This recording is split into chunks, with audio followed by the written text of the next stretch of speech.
I was watching something today from the Idaho state assembly where they were debating a bill to ban critical race theory from being taught in schools, and most of the Democrats in Idaho that were objected to it because they said it just doesn't exist, that it's a figment of a right-wing person's imagination. And I'm thinking they either are completely lying about that, or they are truly, because of all of the censorship, the way the mainstream media portrays everything, they actually believe that their own snake oil works, and they seem like they're absolutely clueless, or because they're Democrats and they probably know this, they're using this as a means to justify their power and to keep themselves in power. If they can make conservatives to be the boogeyman, the racist, and they are the only ones that are there to save them from this stuff. It was almost mind-boggling to watch the actual disconnect of reality between some people that are actually in government with the D beside their name, voting on bills that are going to affect our children's future,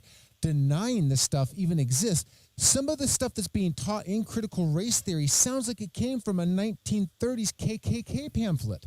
It really does. It's amazing. Yep. It's mind-boggling. And since we have a teacher on the line, has critical race theory tried to ease its way into your training?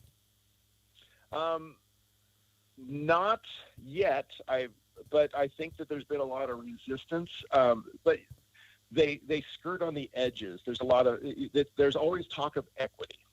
They're not going full critical race theory, but equity is what it is. And again, facts don't matter to liberals and leftists, right? Because you can hit them with numbers all the time, and they're not going to change their mind. That's why the Democrats in Idaho probably voted the way they are. They have an agenda. They don't have facts in mind. If facts were being used, we wouldn't be having riots over things that have been happening in the last couple of years, because the numbers, as a math teacher, the math teacher me says that doesn't add up. So are the students in your school? Well, the last recording that Ryan and I did, we talked a little bit about the reasons why I pulled my daughter out of public school. And there's a lot of kids that are going through severe depression in public schools because of a lot of the things going on, losing their identity and trying to figure out their gender. And like, it goes really deep. So the racial thing is just one aspect of it. There's also gender and pronouns. So there's not only the racial aspect that kids have to worry about, but there's also now this gender aspect. So if that is like dividing by zero, you've already divided by zero, now you're dividing by zero again. It's driving a wedge on top of another wedge that can divide these kids. And I've seen a lot of kids here in the local school in the Drain district who did not have parents that cared about them, that don't watch them after school. The kids can kind of pretty much do whatever they want. And here it was the kids that were propagating this sex change. Oh, I'm a girl, but I want to be a boy and I want a new name. And they were kind of like had to go along with it. Yeah, so it wasn't by the teachers. Here was the actual kids bringing it into school, and because they were the more popular vocal kids, so naturally they attract other kids. But as a math teacher, you've probably seen 40% of these people, as they grow older and grow out of this, they end up committing suicide because they're doing things to their bodies they cannot reverse. Yeah. Have you seen anything in that aspect, not talking about race, but this whole gender and LGBTQ propaganda that's infecting their minds? Has this started to affect the kids psychologically? Not that I have seen, but again, we're in a more conservative area. So it doesn't. I will say that an interesting. It has been less. There has been less obvious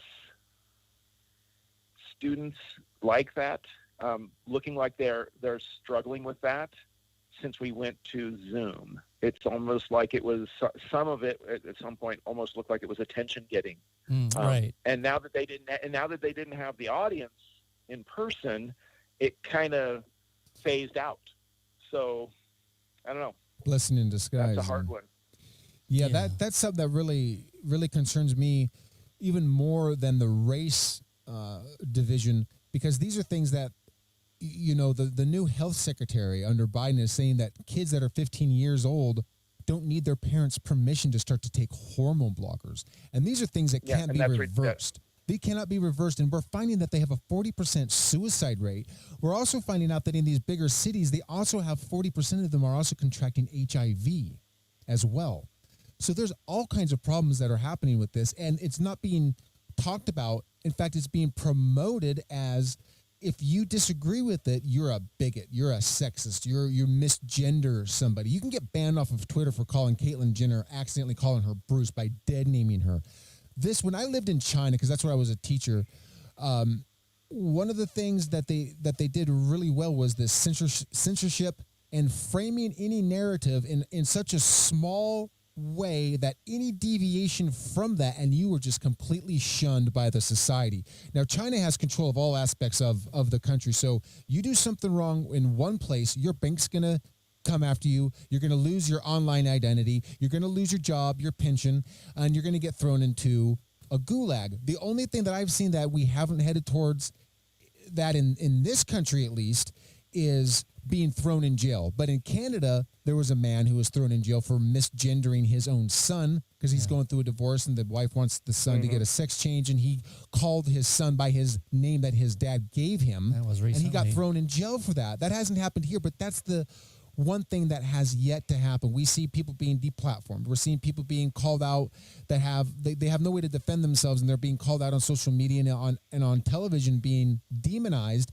But the effect that has is, like you said, people in your community that want to speak up are now deathly afraid to speak up, and you can't blame them. That's the point. Yep, that was the whole point. The part of the problem is you don't teach enough history.